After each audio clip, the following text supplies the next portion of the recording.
there's like a broken down bridge. It's like, hey, $10 real dollars to use this.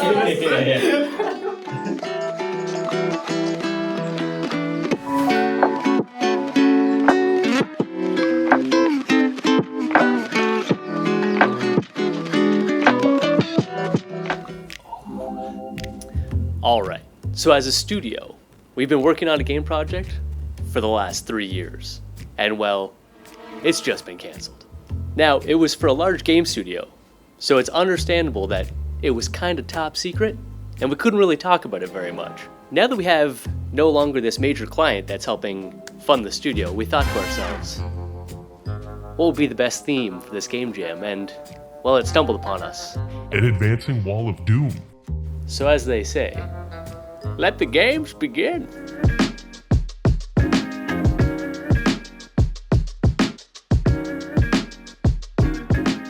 Had the idea of like the impending wall of doom could be stage fright and you're like a singer, but then we also kind of linked it to Parappa the Rappa. So it's like... It's a natural progression. So yeah, we're throwing around the idea of having a game that's a mix of Indigo Prophecy and Parappa the Rappa. So that's our wild one. Because I like a lot of survival games and stuff. It's it's always like a procedurally generated environment, but it's kind of cool to think of it as like, you have this level that we designed. You just learn how to play the level better and more efficiently. So you come back into the same level, it's like, okay, now I know what to do. Here's my guy. Your characters are always cute. You might want to get a shot of my guy here. You hear rocket ship up there? I guess you could do repair or demolish. Like to get resources from that thing. So you've got a choice, you can either repair or you can demolish. That's a cool idea, because if you repaired your stairs and then you just start running out of wood, you just have to start getting the wood back from your stairs. Yeah.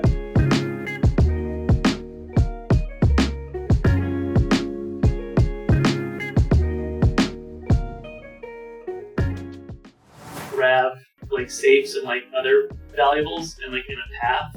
See if they get to your car by the end. So break down walls and put a plank of wood here, so you have 1 minute to beat your remnant. Cool. Yeah. I thought it would just be destroying stuff, but no, you had stealing shit people. I am put legally distinct. Dangerous Dan in copyright infringement? The wall is going off to work, and he works at some demolition yard or something, and then as you age, then you have to go to work and you get a job, and then you become an old wall, and you lose abilities or your chains break. And it's funny, John Wick works, they killed the dog, it's obviously you can kill everyone, it's fine. But so yeah, if there's some reason that why am I doing this thing? Oh yeah, mom was demolished. Kills your mom. Kills your mom right in front of you. But your mom's dead.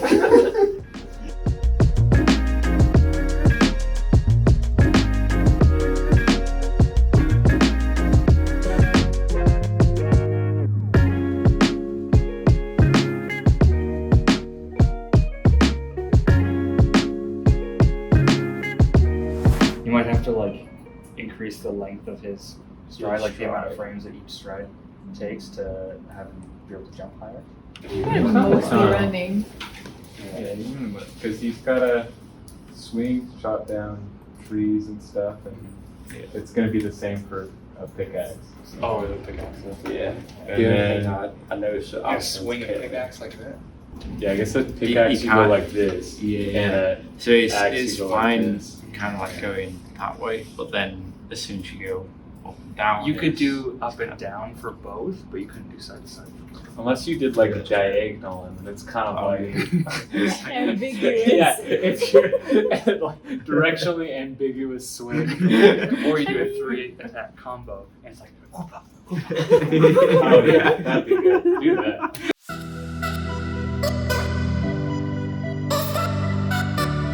The first thing I started with was creating just a really basic character movement controller. I always like to make a little box model of characters before I work on them because it gives me the scale. I can tell where they're facing, and it helps me when I'm doing my first pass at tuning the movement.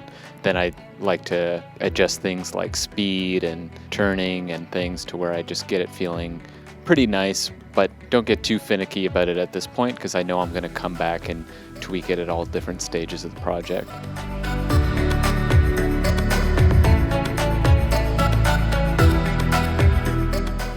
Getting a concept of our main character kind of done quick and dirty was the most pressing aspect of kind of starting this game jam.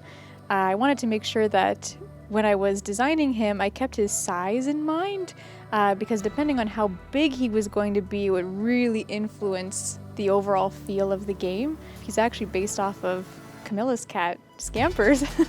And so it was really cool getting to put an homage to someone that we knew in the game. It's very hard to see so rough. But this is like orthographic here, but I put like a bit of like outward perspective on the outside walls to see how it looks like. Where like here, I think we had some goop off there. You can still pretty easily tell what that is. Yeah, this is perspective. Is far right? Yeah. This probably works out okay. Orthographically it works better because I don't think I sloped this wall as much as I sloped those ones. So like if it'd be easier to see the vents and stuff in orthographic if everything's like uniform. For this part of the design process, I just tried to get all of the different assets that might appear into the game in just one big shot all at once. Previously, I've done a lot of stuff where I just draw characters by themselves, the environment by itself, but since we kind of had to hit this thing quick and dirty, just having every single bit of art that could appear in the game together really let me test out colors early on. You can probably see me like flicking around, trying different shapes, colors, getting like the Doom mode, for example, up there, and really being super loose and not really trying super hard to get anything perfect really let me iterate pretty quickly.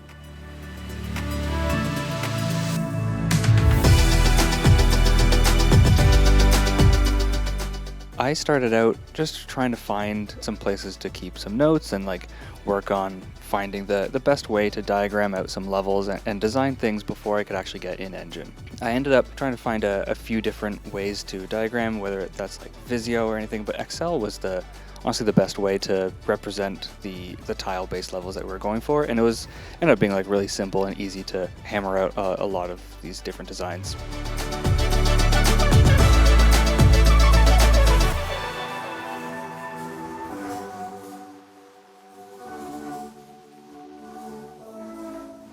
So Josh, where's your level? I don't have my level yet. I mean, we can throw things together in a level. It's basically just like the more time we get to like tweak and tune the level, I think this is kind of a game where the better the level design is, like the better it will come out. What happens when the storm like actually overtakes you? So I'm working on that now. I'm gonna make it so that like if you go in the storm, there's basically like a timer that starts, and if you're in it for too long, you just die. I'm actually having I told Joe, instead of a regular death animation, to just make like a twirly kind of thing, and I'm just a ragdoll off the screen. Because I was like, it doesn't make sense if you just lay over and die from a storm. Like you gotta. Yeah, that's true. Yeah, you need to be tossed. Here I'm just setting up the storm shader. I wanted to keep it really simple here because I didn't have a lot of time for shader dev, so it's pretty much just a quad or just a flat shape that goes over the entire level, and then with the shader I'm able to just have it show a certain circle. I can then scroll a texture over top, which makes it look a little bit more cloudy and stormy, and I just layer a couple of those cloud textures on top of each other to make it look a bit more cool. This is a simulation of what happens when you get caught in the storm. This is a realistic simulation? Yeah. Get out of the storm. Well, you can just get out. Okay. Fine. Or you can go back in. And if you don't get out of the storm... It's so floaty. Right now, it just keeps going.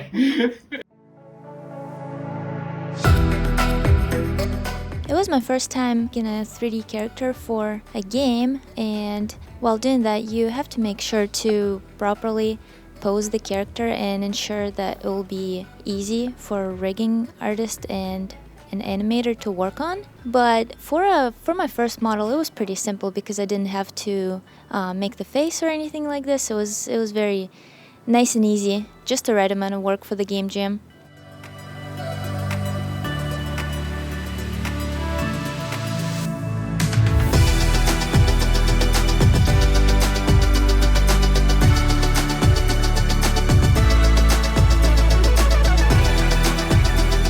I am sketching out probably superfluous UI screens for the game that are an unnecessary amount of polish, but they look nice. So I got a level select, that's needed, and then there's a level cleared and level failed, and then there is the title screen I got here, which is by far the most unnecessary part. I'm making this level a little bit bigger, just so you have more room to squash people. It was just feeling a little tight. For the moment, things are broken because I pulled in a couple branches. I didn't ask anyone. I just pulled branches. The Wild West of game dev merging. So in a couple minutes, once I figured that out, then Okay. I can move around at least. And I can move crates around, and I can set a little target for this little knight character here. What a good night blocking the door. Well, he's gonna come in from this door, and he's gonna go around here to collect the gold. So Nice. yeah, it's coming along. So I'm moving around these shapes here, which represent parts of the little knight model. And as you can see, I'm placing them on the colors that, I want that part to be. And I really like this method. It's a really easy way to quickly color simple models. And you can get creative with it and cutting up pieces and placing them in weird ways. That's how we did Glorp himself and a lot of the other models in Glorp.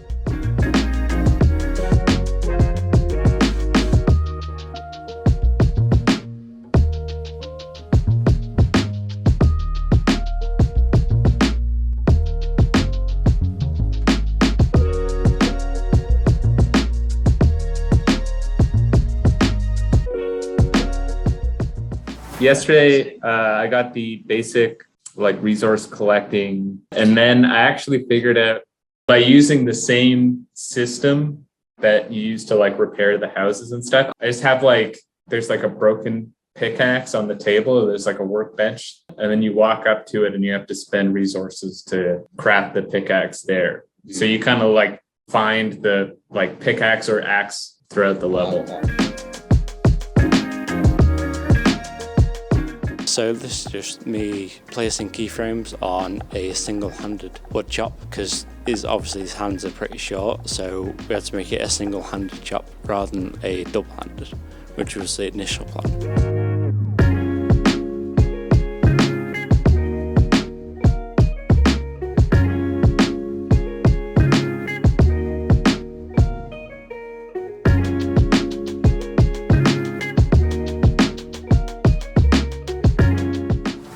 Yeah, you think of more your cube is basically absorbing the machine, so it's you can do a screen that gets muffled off or something like that. Absorbed by Glorp. Yeah. Can you die? Yes. It's an insta kill though. It's a stab your day. So you don't see yourself sort of a pile of puddle? Maybe. Yeah. Okay. We have a model for it. Then. If we have time, we can put it in, but it might just be you can just do a slime gurgle death sound or something. What does the slime sound like when it dies? Questions of the universe. So here all the sound effects have been created already in a separate piece of software, but this is basically just a chance for me to put all the events in, make sure the sounds are working correctly, and the different kind of randomizations and pitch for different things just allows the game to have a little bit more flexibility and makes it a little bit easier for the programmers to implement. So these sounds, I'll also note, were particularly gross to make because Glorp is a slimy, gelatinous cube, and there's a lot of squishing and squelching sounds that were interesting, to say the least, to make.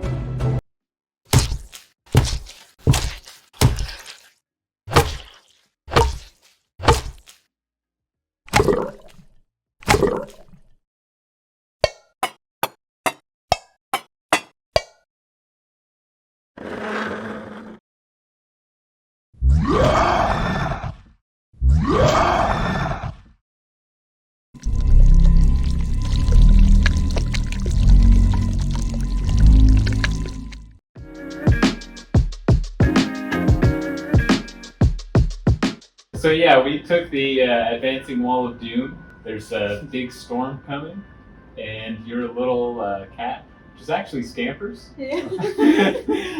or we call him Scampa. That's the anthropomorphized version of Scampers. He's got to collect resources in order to build his house, so that you can kind of survive the nights of the storm coming in.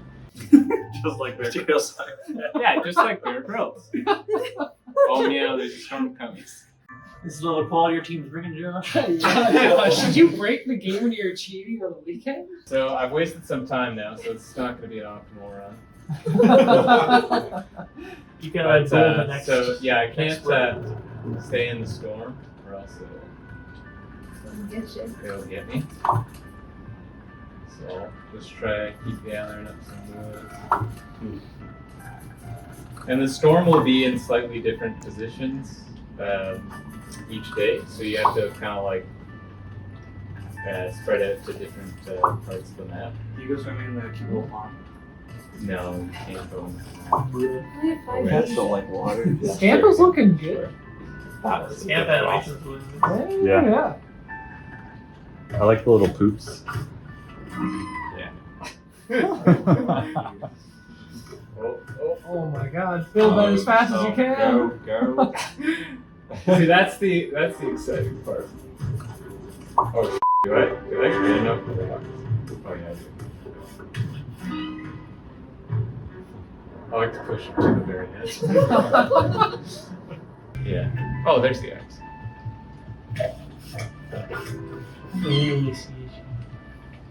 So yeah, now I can harvest the big trees and the big rocks. But I think I have enough for today now.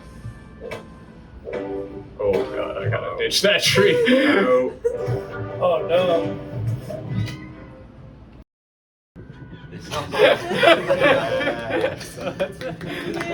Good job, Josh. And team. There he is. Now we can see him. Our star.